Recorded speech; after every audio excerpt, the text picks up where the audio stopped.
Hey everybody, welcome to today's video. Thanks so much for stopping by. On today's video, we talk about podcasting and some of the tools that I recommend for everybody starting their own podcast.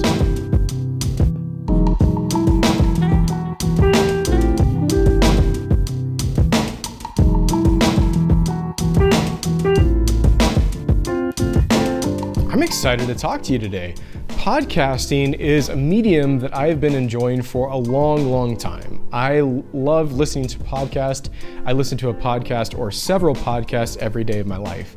You know, I commute to work about 20 to 25 minutes daily, so I have an opportunity in the car to listen to some awesome podcasts that will hopefully motivate me, inspire me, and help me go about my day in the future to be a better person.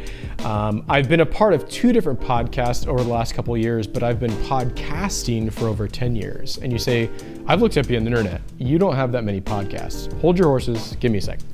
So currently I have one podcast that I host here in Las Vegas with my pastor, Josh Tice, and it's called The Idea Talks. And it's a monthly conversation for leaders and ministry leaders alike to try to grow themselves and give them tips and tricks to help them better at what they do.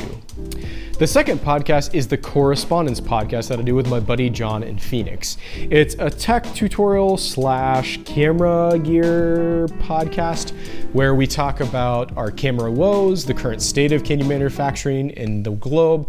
We also help some specific guests try to grow their craft in photography by answering questions about where they're currently at and how they can go to the next level. So those are the two podcasts you can find as of right now in 2018 where I'm speaking into your earbuds. However, for 10 years, I have done a podcast that is a sermon podcast. Now, I used to volunteer for a church in Phoenix, and every single Sunday morning, we would transfer and convert the pastor's sermon into a podcast format, post it online so anybody across the globe could see it and hear it. This was a lot of fun, and I learned a whole lot from doing it. Now, some of you might be new to this video and saying, I don't really know what a podcast is. Can you please explain it to me briefly? That's okay.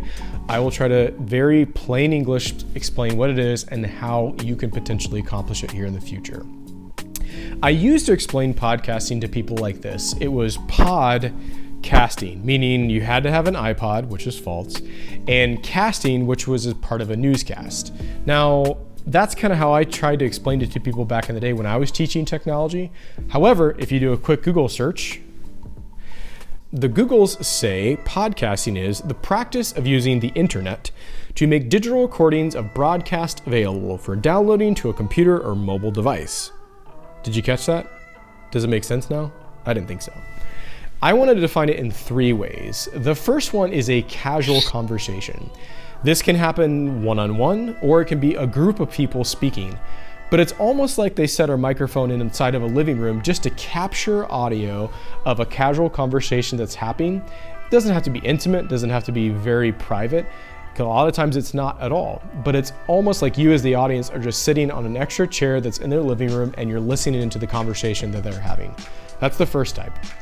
The second type is more of a story.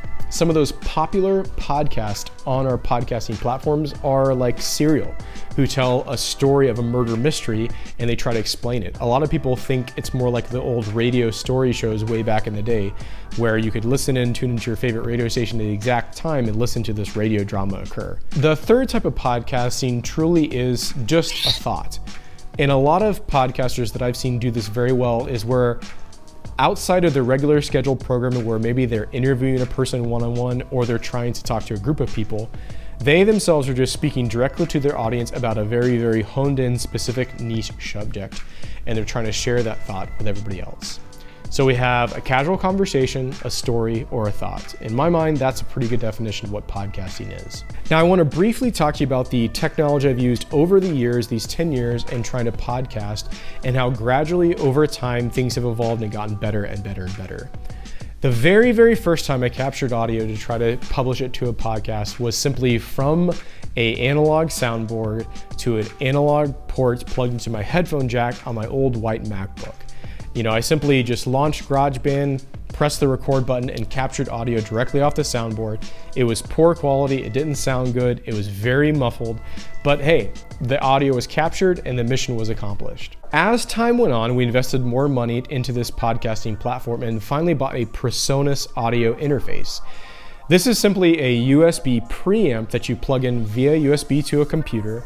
And then, for instance, the soundboard can plug its XLR output into the PreSonus input, and then the computer will capture it. What are the benefits of this? The benefits, you can still buy one today.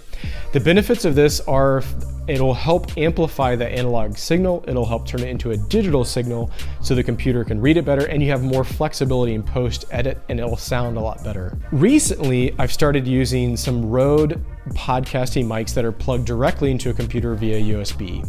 These are great because it simply just powers itself by USB. There's no extra cables, power, that kind of stuff that you need. You don't need a wall outlet or anything like that.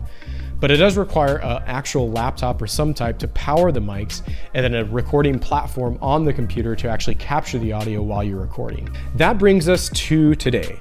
Now today I want to talk to you about my favorite podcasting tool of date that I've experienced so far, and that is the Zoom H6. Now, why do I love this tool so much? I'll tell you why. There's a couple of reasons. The first time I heard this tool used on a podcast was honestly one of the most popular podcasters that I know of. That's Tim Ferris. He hosts the Tim Ferris Show. It's a somewhat weekly podcast that he posts every single Friday. He's interviewed anybody from LeBron James to Arnold Schwarzenegger. I've enjoyed this podcast over the years and got a lot of insight and wisdom from everything that he has had on this podcast. Now, he uses this specific setup with some Shure mics that are plugged directly into this interface, and he holds one and the interviewee holds one. Now you say, why is that a good solution? A lot of people like to use a mic that's on a boom pole that they stick in front of the interviewer or interviewee and just speak into it. But what Tim says in this interesting blog post, which I'll post a link in the comments below, he says that he found that after interviewing so many people over the years, he found it best that they don't lean forward or lean back and get further or closer away from the mic. The best way to avoid that happening is just to give them a handheld mic that they hold close and speak directly into. I've been using this solution for a couple months now, and I honestly love it. There's a couple more reasons I want to share with you why I love this tool so much. The first reason I want to share with you guys is honestly its ease of use. I have showed people within a 5 to 10 minute quick little tutorial, plug this mic in, how to power it on, make sure the SD card is in there, make sure it has batteries, check your levels just real quick, and you're up and ready to go. I've shown people how to do this in a living room, a coffee shop, or a professional studio, and it's very, very easy for them just to take this one single piece with some mics and start their podcast. The second reason I love this tool is truly its scalability. You can use this just for yourself with an optional attachment that goes up to the very top. You can speak into it like this and it'll record directly onto the Zoom by way of an SD card that's internally stored in here. Or you can plug up to 4 separate people into the XLR inputs, so you can have an entire room full of conversation with different people. So even from one person all the way up to 5 people can have this one device use it for podcast recording. The third reason I want to share with you guys why I love this tool so much for podcasting is the fact that it's a one-stop shop.